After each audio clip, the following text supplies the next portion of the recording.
Hello students, स्वागत है आप सभी का एक बार फिर से हमारे इस ऑफिशियल यूट्यूब चैनल में जिसका नाम है एसोल सॉल्यूशन।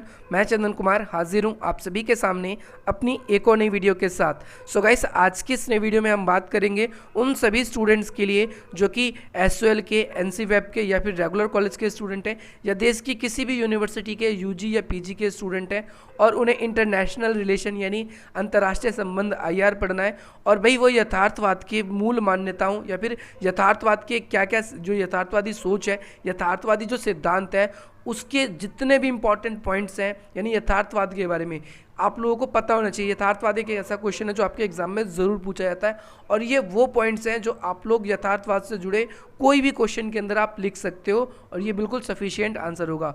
वीडियो ज़्यादा देर की नहीं होगी, सिर्फ मैं आप लोगों से 10 मिनट लूँगा, लेकिन इस 10 मिनट के अंदर आप लोगों को यथार्थवाद की हर एक सोच, हर एक मान्यता इसके अंदर आप लोगों को पता चल जाएगी। तो चलेगा, ज़्यादा देर न करते हुए आज की अपनी इस वीडियो को हम स्टार्ट करते हैं। सबसे पहली बात, आज की इस नई वीडियो में हम बात करेंगे यथार्थवाद।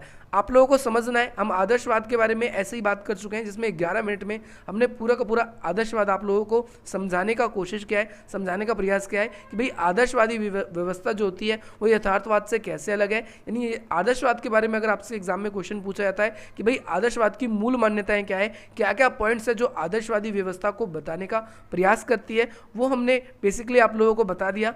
और आज की इस नई वीडियो में हम बात करेंगे यथार्थवादी सिद्धांत के बारे में कि भाई यथार्थवाद की क्या क्या मूल मान्यता है, क्योंकि आपकी जो फर्स्ट यूनिट है इसमें सबसे पहले आप लोगों को यही समझना है कि भाई यथार्थवाद वर्सेस जो आदर्शवाद है। तो आदर्शवाद आप समझ चुके हो, अब यथार्थवाद समझिए। सबसे पहली बात तो यथार्थवाद, जिसे इंग्लिश में हम रियलिज्म कहते हैं, रियलिज्म यानी वास्तविकता, जिसे हम हिंदी में वास्तविकता कहते हैं। तो भाई यथार्थवाद एक ऐसा सिद्धांत है जो कि अंतर्राष्ट्रीय राजनीति को उसी प्रकार से देखने पे जोर देता है जिस प्रकार से असल में है। यानी यथार्थवादी जो है एक ऐसी व्यवस्था, एक ऐसी सोच है जिसके अंदर वास्तविकता पे जोर दिया जाता है और ये कहा जाता है कि भाई अंतर्राष्ट्रीय जगत, अंतर्राष्ट्रीय राजनीति, अंतर्राष्ट्रीय व्यवस्था जिस तरीके की है, आप लोगों को अंतर्राष्ट्रीय व्यवस्था को असल में उसी तरीके से देखना चाहिए। अगर हम देखें अंतर्राष्ट्रीय व्यवस्था तो हमें अंतर्राष्ट्रीय व्यवस्था कैसी दिखती है, अराजकपूर्ण दिखती है। तो भाई ऐसे ही आप लोगों को समझना है कि भाई अंतर्राष्ट्रीय व्यवस्था जो है वो अराजकपूर्ण है। वो किसका मानना है? यथार्थवाद का मानना है। और इसका सबसे बड़ा रीज़न है ह्यूमन। इनका कहना है कि मानव स्वभाव ही दोषपूर्ण है, जिसकी वजह से ये जो पूरी की पूरी अंतर्राष्ट्रीय व्यवस्था है ये पूरी की पूरी खराब हो चुकी है। मनुष्य अपने मनोरथों, अपनी इच्छाओं को और अपनी चीज़ों को लागू करना चाहता है। एक देश हमेशा सर्वशक्तिशाली, शक्तिमान बनना चाहता है, इसीलिए जो है युद्ध होते हैं और युद्ध होना स्वाभाविक सी बात है। हमने आदर्शवाद में देखा, आदर्शवाद इस बात पर खोज पे था कि भाई किस तरीके से युद्ध से स्थायी रूप से छुटकारा पाया जा सकता है, लेकिन आदर्शवाद ठीक उसके विपरीत थे। ये कहते थे कि भाई युद्ध होना स्वाभाविक सी बात है और इसकी जड़ें मनुष्य से जुड़ी हुई है, क्योंकि मनुष्य का स्वभाव ही दोषपूर्ण है। इसीलिए आप लोगों का ध्यान रखना है। देखिए, दूसरा पॉइंट हमने आप लोगों के लिए यही बताया है कि आदर्शवादी की आपको ध्यान रखना है। फर्स्टली हमने उसमें भी कहा था कि यथार्थवादी व्यवस्था आदर्शवादी व्यवस्था से अगेंस्ट में। यथार्थवाद जहाँ पर सभी को एक साथ इंटीग्रेट करने की बात करता है, यथार्थवाद डायरेक्टली कहता है कि अंतर्राष्ट्रीय जगत को उस दृष्टि से देखिए जिस प्रकार से वो असल में है।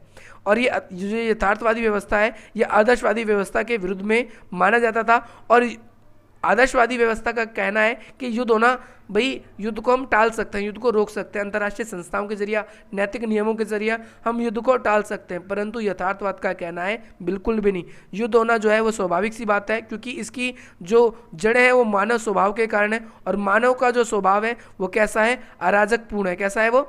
अराजकपूर्ण है। तीसरी चीज आप लोगों को याद रखना है कि यथार्थवादी सिद्धांत में राज्य को महत्वपूर्ण अभिकर्ता यानी एक्टर माना जाता है।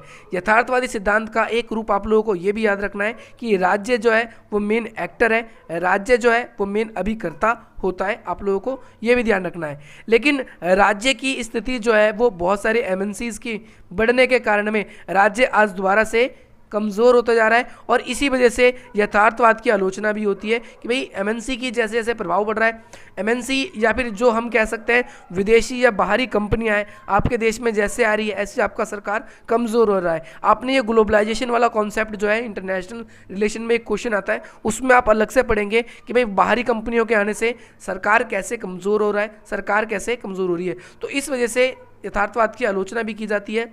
इसके साथ साथ यथार्थवादी सिद्धांत जो है वो राष्ट्रीय हित और राष्ट्रीय शक्ति पर जोर देता है, इन दोनों पर जोर देता है। राष्ट्रीय शक्ति यानी राष्ट्रीय शक्ति क्या है, तो भाई मार्गेंताउ ने राजनीति को शक्ति के लिए संघर्ष माना है।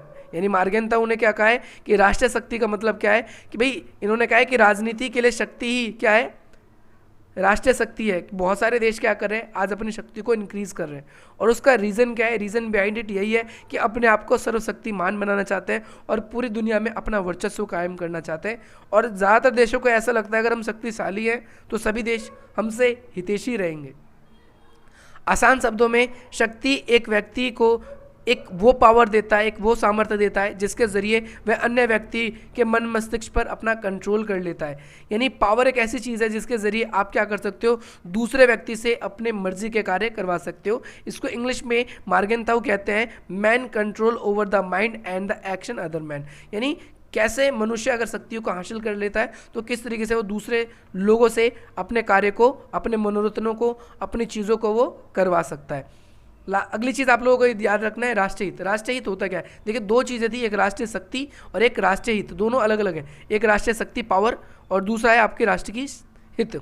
तो भाई राष्ट्रीय हित सबसे इंपॉर्टेंट होता है। प्रत्येक देश अपनी राष्ट्रीय हित को ध्यान में रखकर ही दूसरे देशों से संबंध बनाते हैं या विदेश नीति बनाते हैं। कोई भी देश ऐसा मूर्ख नहीं होता कि भाई उसको पता है कि मुझे फलाना देश से या दूसरे देश से नुकसान है और मैं जाकर उसी देश से अपने संबंध बनाऊंगा, ऐसा कभी भी नहीं होता। प्रत्येक देश क्या करते हैं, अपने राष्ट्रीय हित को ध्यान में रखते हैं और तभी उन राष्ट्रीय हित को ध्यान में रख के ही दूसरे देशों से संबंध बनाते हैं और अपनी विदेश नीति का संचालन करते हैं। अगर किसी भी देश ने अपनी विदेश नीति का गलत अंदाज़ा लगा लिया, यानी यहाँ पर लिखा हुआ है कि अगर गलती से किसी भी ने भी अपने राष्ट्रीय हित का गलत अंदाज़ा लगा लिया तो उसका नुकसान उसके देश पर होता है। जैसा कि अमेरिका के एग्जाम्पल करेंगे, अमेरिका का ना तो भाई अफगान में अपनी आर्मी रख के कोई फ़ायदा था और ना ही वियतनाम के वॉर में, लेकिन दोनों के दोनों युद्धों में अमेरिका ने अपनी आर्मी को भेजा और दोनों के दोनों युद्धों के अंदर अमेरिका को सोवियत संघ के विरोधी गुट से बहुत ही ज़्यादा मुंह की खानी पड़ी। और हम ये कह सकते हैं कि अमेरिका को इसमें बहुत ज़्यादा आर्मी का, पैसे का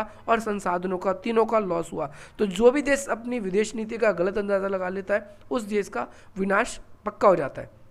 जैसे कई बार राज्य नेता अपनी राष्ट्रीय नीति का गलत अंदाज़ा लगा लेते हैं और इस वजह से ही क्या है कि उनकी पूरी की पूरा देश जो है वो खाई की तरफ चला जाता है। कई एग्जाम्पल है, जैसे इतिहास में नेपोलियन ने रूस के साथ में जो वाटरलू का युद्ध किया था उसमें उसको पराजय मिली थी। पराजय मिलने का मतलब है हार मिली, क्योंकि उसको पता ही नहीं था कि रूस से मेरे युद्ध करके फ़ायदा है कि नहीं। नेपोलियन कहाँ का था, तो फ्रांस का था, आप लोगों को ध्यान रखना है।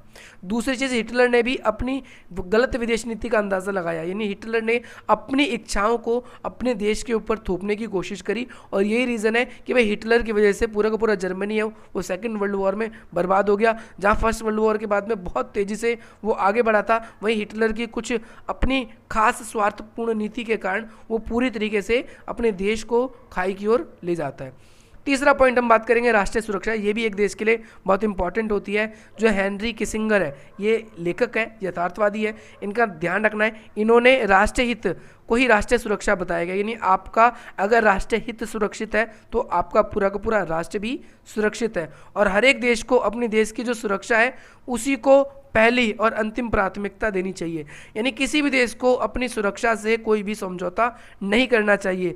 और उन्हें इस बात का ध्यान रखना है कि कोई भी जो देश है वो किसी भी देश से अगर अपना संबंध बनाता है तो वो अपने सुरक्षा से कोई भी खिलवाड़ या कोई भी समझौता नहीं कर सकता। इसीलिए प्रत्येक देश अपनी सुरक्षा बढ़ाने के लिए अपनी शक्ति को बढ़ाता है और ऐसे देशों से अपने संबंध बनाता है जिससे उसके हित है।